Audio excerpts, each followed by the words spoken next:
Okay, it's 6:30. It's time that we would normally start the library meeting, but it's been brought to my attention that we did not get the agenda posted at the side of the meeting tonight 48 hours in advance. So, not wanting to violate the Open Meetings Act, we are not going to meet tonight. We will reschedule the meeting at a future date. Sorry for the inconvenience to you, but there are rules that we are going to try to follow. About time. Nice sidestep. Follow the Public Officers Prohibited Activities Act. Try that one. Follow that one. Follow statements of economic interest. Follow that one. Chairman, you failed to provide the proper copy of yours too. Go home and watch the ball game. The last 2 years I've got right here, you said you had no other employment with another public body. You work for the city of Atlanta. Don't you get paid by the city of Atlanta or the golf course that owns it? You what? What is it? I didn't see that. You don't work at the golf course that the city owns? Yeah, I work out there. Why didn't you put that on your statement of economic interest? What's that got to do with the library? This is the statement of economic interest for the library, and it says the name of any entity or unit of government that employed the person making the statement other than the unit of government you're required to file with. You have to put any unit of government that pays you on this statement of economic interest, and you didn't do that. Just like Bill Thomas didn't fill his out properly. I'll deal with it next time when we meet. Are the rest of you in the same boat? We haven't checked in yet. Sort of like a barrel full of snakes. If you guys want to listen, I have a few things to say. All right. Number one, thanks for coming out. Thanks for taking an interest in your local government. I apologize for not showing up last month, but I had another commitment. So,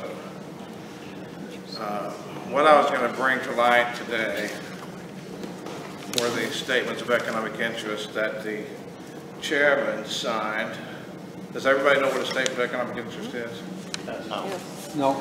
It's a form that elected officials and top employees that are in charge of departments have to fill out every year, letting the public know any interest that they may have other than the public body they work in. So they're required to tell people if they work for the city of Atlanta. They're required to tell people if they got a job in the state of Illinois. So you and I and anybody else knows how they want to vote at the next election. Or if they have an interest in a company. Or if they have an interest in a company that does business. Without these filled out properly, nobody knows. I didn't know he worked for the city of Atlanta. I do now. But he wrote nothing, not applicable. He did not work for another local government. That is a lie, and it's a crime in the state of Illinois. The other thing I was going to talk about was Mr. Thomas's statements of economic interest. If you've read our website, we placed those on there where he wasn't truthful in his either. I was going to talk about the Live and Learn grant that the Secretary of State has asked the library to return.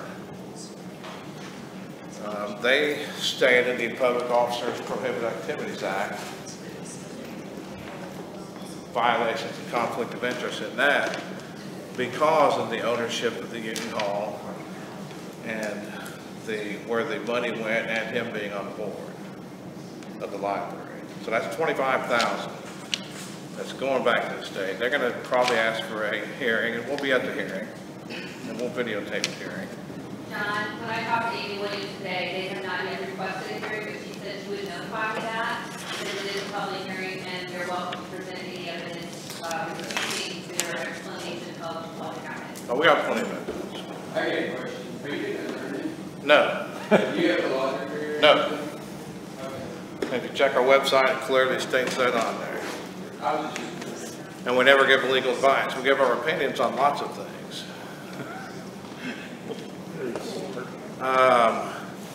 So what I was going to say is during everything leading up to filing the application, the grant application for the Live and Learn grant was a complete fraud. Hey, John, this young man had a question for you.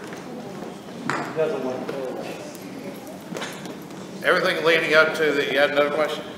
No, you answered it. You're not an attorney or Yeah. a lawyer. Man. So everything leading up to that was, everything we looked at shows it was all a complete fraud from the meeting to approve the grant, or to approve the lease, the original, actually contract to purchase on the building. They did that in December, and they were supposed to make payments, and they never made a single payment. At least there's no record of it. And the contract was written to where if they failed to make a payment within, I can't remember now, 60 or 90 days, then it automatically defaulted. So with that clause in there, tells me they wanted to let it default because they were hoping they would get the check from the Secretary of State prior to the default, and then they wouldn't be held liable for that 20-year contract. Remember that, they never made a single payment. And when it defaulted, shortly after that is when they received the check from the Secretary of State. So they should have returned that check saying there's been substantial change in the application. But they never did, they kept the money. Where did money go? I don't know yet.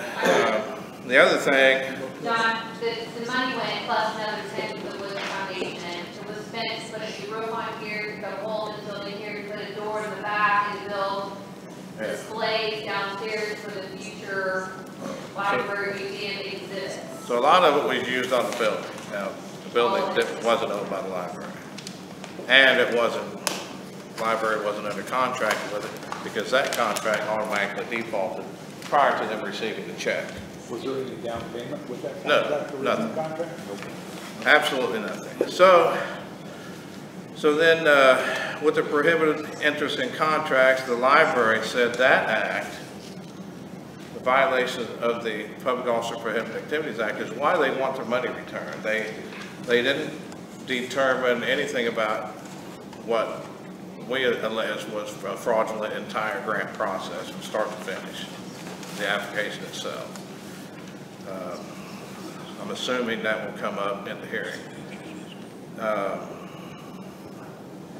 The other thing is, you know, I believe they knew at the time what they were doing, and they used a process to cloud the title of the building in order to make it appear that there wasn't a prohibited interest.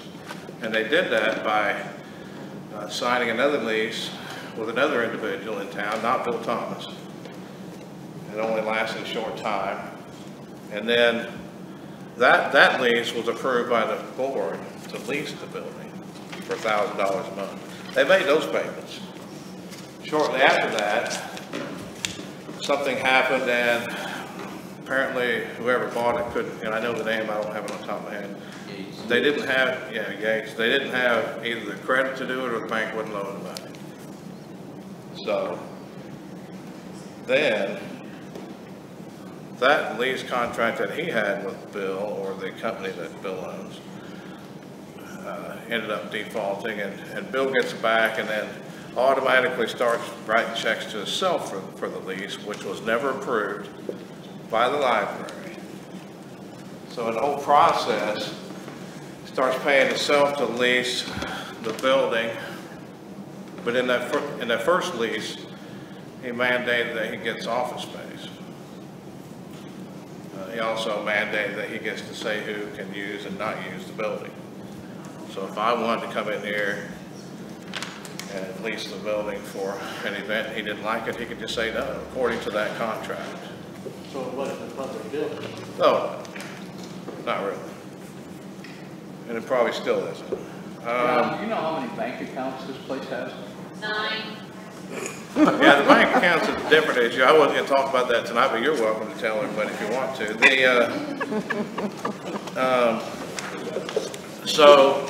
Along with the allegations of of everything I said before, you know, I also allege that the whole leasing of the property to somebody else, automatic cancellation of the lease or the purchase agreement, leasing it, selling it to somebody else to lease from them, and then the process where Bill started writing checks again for the rent to either him or the company that he owned. I believe that was all one giant attempt to cloud the title and ownership. And then he gets a letter from an attorney that says, oh, everything's doing just fine. Well, you know, that attorney needs to go back to 3rd grade and learn how to read. Hopefully he's not employed here anymore. Well, he's not? Well, they fired him? Get your 4 minutes in the minute. Good, they fired him, good. No, he quit. Oh, he quit? Well, good. Because, you know, no letter from an attorney can authorize violation of law. It's clear in the Public Officer Prohibited Activities Act, he can't do what he did. And the attorney writes a letter saying, yeah, he can. I mean, if I can find an attorney telling me I can drive 90 miles an hour everywhere I go, does that mean I'm not going to get a speeding ticket? No, it doesn't.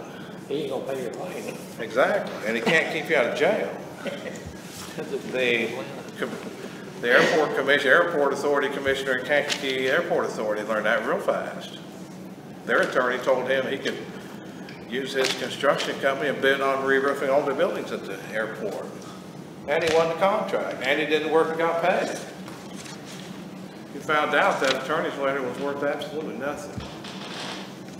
And he's lucky he's not in jail. The state's attorney gave him the opportunity to resign and save himself, and then he convinced the attorney that he needed to resign also, and he did. So, attorney letters mean nothing unless they comply with the law themselves. The Edgar County Watchdogs, how many resignations do they have today? Wow, close to 300. But, okay, the vote to allow Bill Thomas to write checks, you know, pay bills all the way through January. I told people at the time I didn't think that violated the Open Meetings Act, because it doesn't. Voting to allow them to pay bills does not violate the Open Meetings Act. It was on the agenda, it was motion seconded, voted, it was approved. They can put on the agenda to allow me to get a shotgun and shoot you in the chest. They can motion second, approve it. Does that mean I can do that? No, because there's other laws that prohibit it.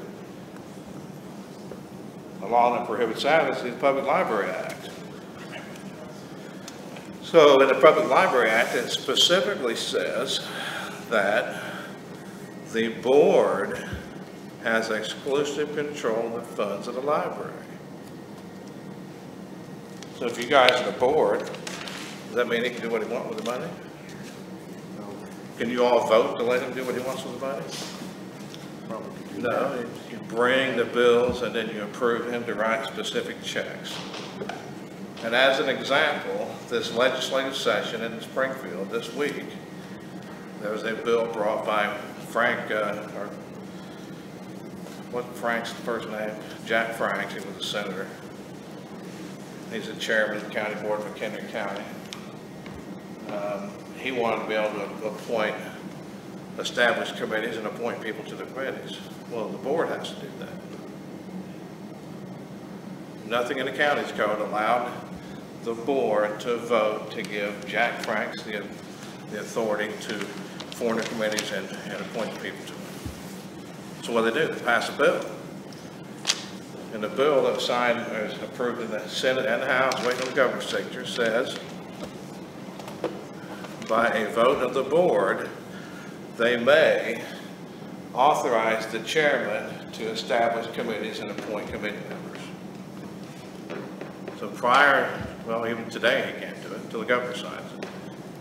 So that's the difference between the board being allowed to do something and the board being allowed to appoint somebody else to do something. So appointing Bill, in my opinion, to pay the bills through January is not a valid vote, even though it's good with the Open Meetings Act. The Attorney General will never look at anything other than the letter of the Open Meetings Act. Was it compliance with that? Yes, it was. But it wasn't in compliance with Public Library Act. And we're going to prove that. So just be patient. We will prove it. And we'll prove a lot of other things. Everything we've written so far is gleaned from public documents like this. The Statement of Economic Interest was not applicable. Signed by Randy Brooks to be true and accurate. Anybody have any questions of me? Well, he didn't fill that economic interest statement out. Would that terminate his eligibility to hold office? Under certain conditions, see? They would have to try and convict him, I would assume. Well, no, if he doesn't fill it out, it's not a crime. It's not a crime not to fill it out. What has to happen if you don't fill it out is the county clerk in a specified period of time has to send you a registered letter that says, hey, you're a bad boy, you haven't filled it out. Then you get fined a certain amount, dollar per day. It's like $10 a day or something. That you went over past the time frame to fill it out. But then after a certain number of days, if you still don't fill it out and turn it in and pay the fine, then you no longer hold office. If you don't fill it out truthfully. False or incomplete is a crime, if you're convicted, of course. Is that done by the Failing to file is not a crime, unfortunately. So, but is that prosecution done by the local state's attorney or is that through the attorney general? That's by the local state's attorney. Then there's other ways to get people to act on things, like the Secretary of State. We went up to the Secretary of State's office several months ago with all the documents, which is why they told the library to give us our money back. Spent 2 hours.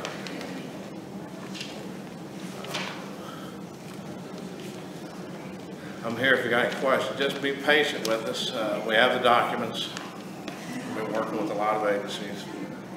There's more than one way to go about straightening things. We've had boards that don't want to straighten things. We've had state's attorneys that don't want to straighten things. And there's always ways to go around them or go over them or get at them from a different angle. And that's what we're in the process of doing. The other ways are take a little bit longer.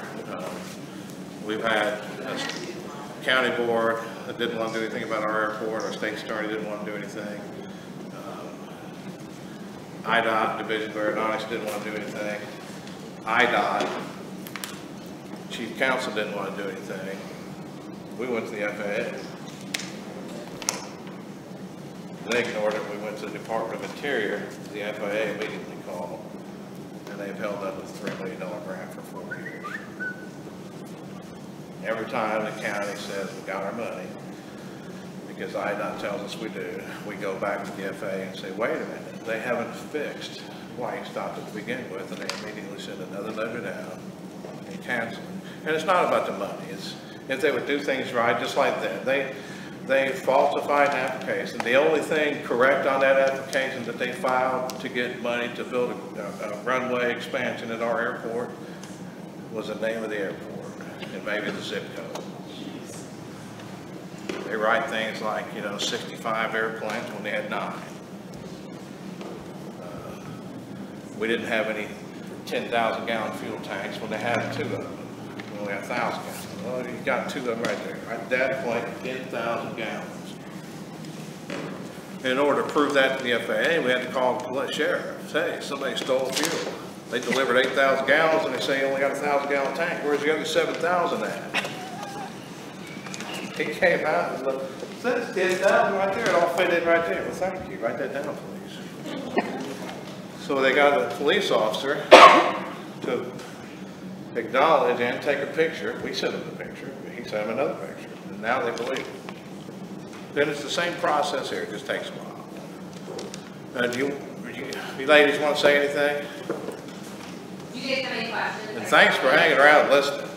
Well, we thank you for your help. I could talk for hours, but you probably don't want to hear me talk for hours. Don't ask me any legal questions. Go ahead. Do you ever sleep? Yeah, I sleep. You do? Between about 10:45 and 5 o'clock every night. Okay, I don't know how you're getting this done. At 10:46, if my phone rings, I won't answer it. 10:44, I'll answer.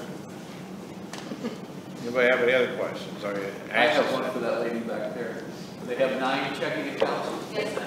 and Bill Thomas's name is on every one, Yes, that we've been able to identify. so there could be more. Not to my knowledge at this time, no. But based on the FOIA information we requested, that they have very quickly and succinctly given to us, we've been able to assign 9 accounts. They all in the same bank. What? Yes. There are 9 different banking accounts. Now, does All everybody, in national income. does everybody know about the food stamps or whatever card that is used to buy food? Really? You gotta tell them, Diane? Oh, sure, I'll show a picture of the bits and pieces. All we have is a picture, and one of them has the last 4 of the card number. And it appears that, you know, somebody, either in the library or the restaurant, was using their, whatever that card's called, Link card. link card to buy food for the library or for And the then they came in and restaurant. sold it to the Palms Grill. I have contacted somebody, I have not heard back. They have pictures of this, so I have not heard back from them. Just these 3 receipts total $104. That's theft, fraud. You can't do that. I was gonna hand it to them tonight, but. Well, that's fine. We'll be back at the next meeting, unless they have it on Thanksgiving Day, which they can't because that would be a special meeting and they've already laid out their annual schedule. Huh? I've got one question. If an officer is not properly sworn in, is that officer allowed to vote? I don't believe there's actually a requirement to swear an oath. Is there? I don't. For a library? Yeah, there is. Is there? Yeah. There's Well, one last for week library? I told them the procedure, and they didn't pay any attention to it. So this week, I brought them in a picture of another organization signing in their, swearing in their chief of police, which they stood up and held up their right hand. So they The last meeting they had, they swore in an officer. The officer was like this and repeated their oath. Yeah, I don't think And it- then I don't think it- that person voted right after that. I don't think there's any requirement to stand a particular way. Maybe they like taking a theme word national anthem or something. I don't know. And Diane, what's the story on the PBR? You know, I'm not sure. Okay. They bought a lot. There's 2 ways to go with that. On the menu, there's 3 items that have beer battered items. But they get a lot of food from Whole Foods, which do have those prepackaged items we buy from Whole Foods. The candy company does. So whether those items were purchased, you know, beer battered already, and then somebody bought the beer and then took it home and had a good time, or what have you, that remains to be answered. We're still investigating and checking into that. Wonderful. But And it was PBR a really case- make a beer battered PBR, that's up to the game. And it was a case and a half? Well, it was much more than that. Nobody drinks PBR but old people. Older than me. Or college students. When I was younger, I used to get the can that said beer. 3-2. So does anybody want to know anything else? I mean, we'll tell you whatever we know. I'll tell you whatever I know. How bad is it? Pretty bad. It could be fixed easily, but a few steps, the right people stepping in. But right now, it can be fixed with you guys continuing to show up to the meetings. Just need a Impressive. new board. Well, That'd be the easiest way to fix it. that would, but it's highly unlikely. So. You guys, you should have seen one meeting that these guys came to. Stark County? Is that what it was? It was a county board meeting.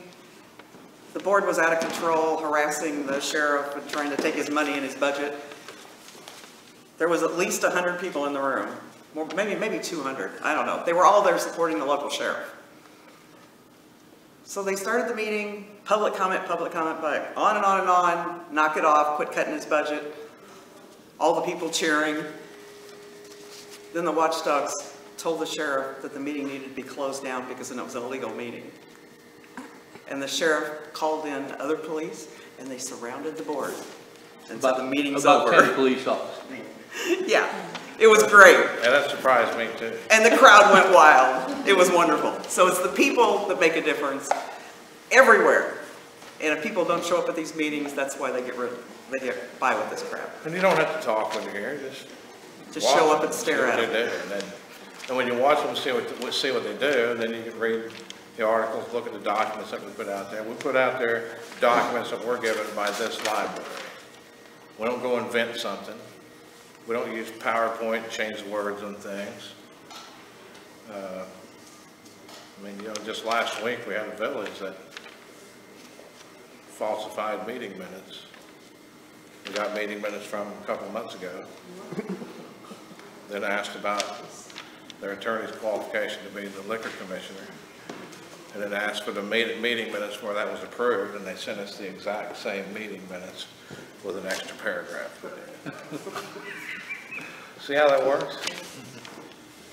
But we've got all the meeting minutes, so they can't change anything.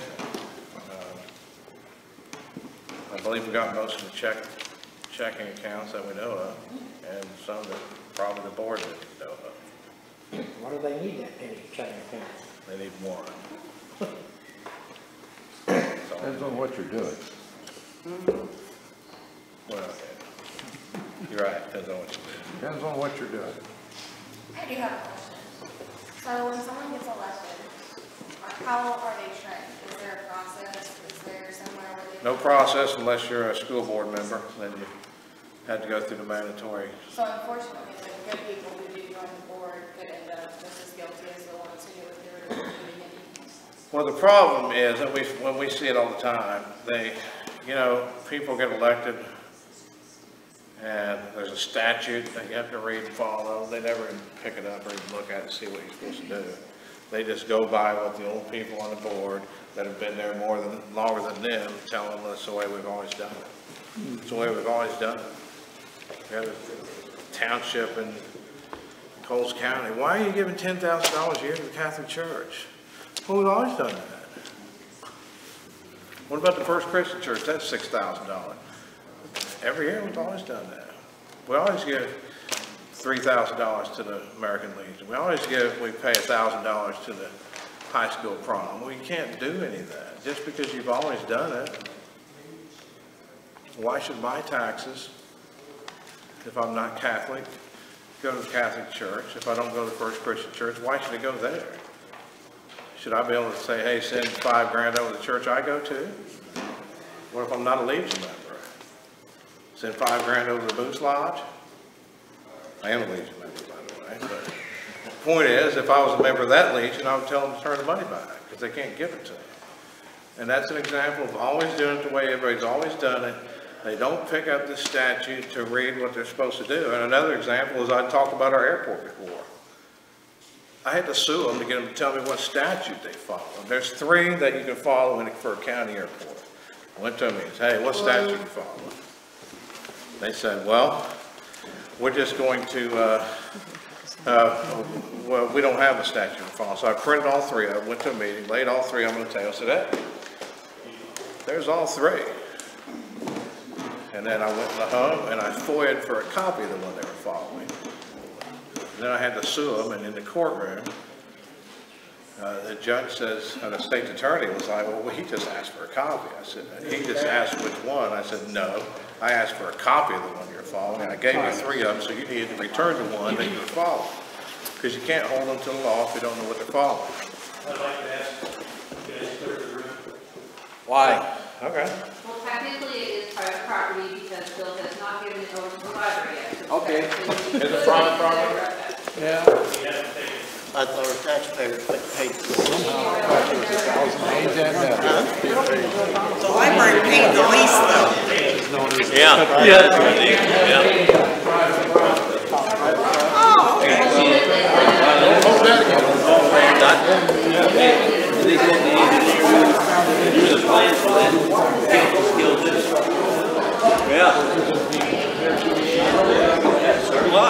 If you'll stay here, I'll answer you, Larry.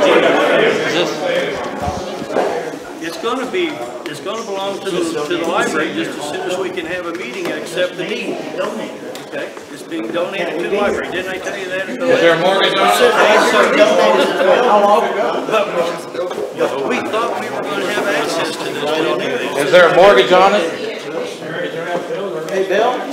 No, you savage, it's mortgage or lien. Is this your building? Yeah. Well, then how can you ask us to leave? It's ours. If it's not your property? Hey, wait a minute. Maybe Bill needs to ask us to leave. The library paid the lease though, so it's owned by the library. It says right here on this paper. You can't tell us to leave if you don't own the property. That means we're buying it anyway. One way or the other. Where's your paper say? Go on.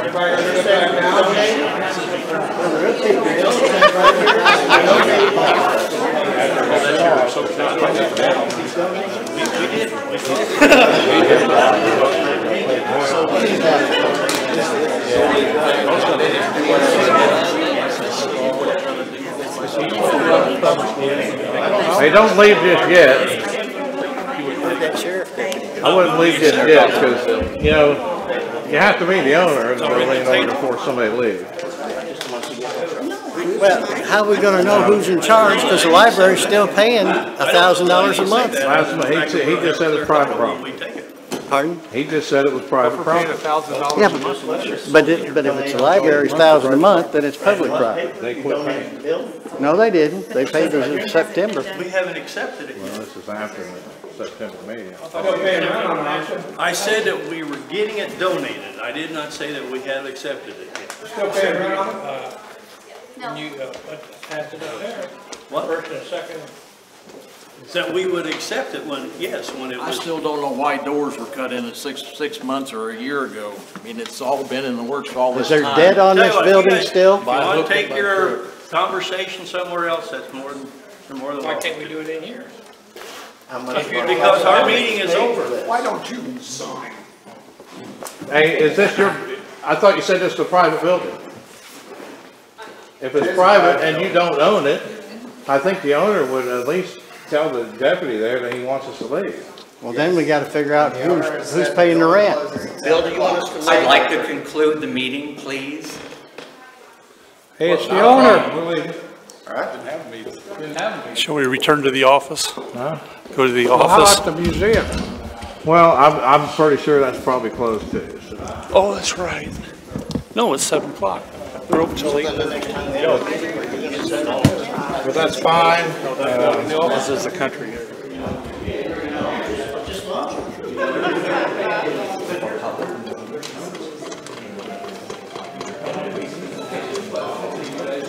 Gotta take my blood pressure.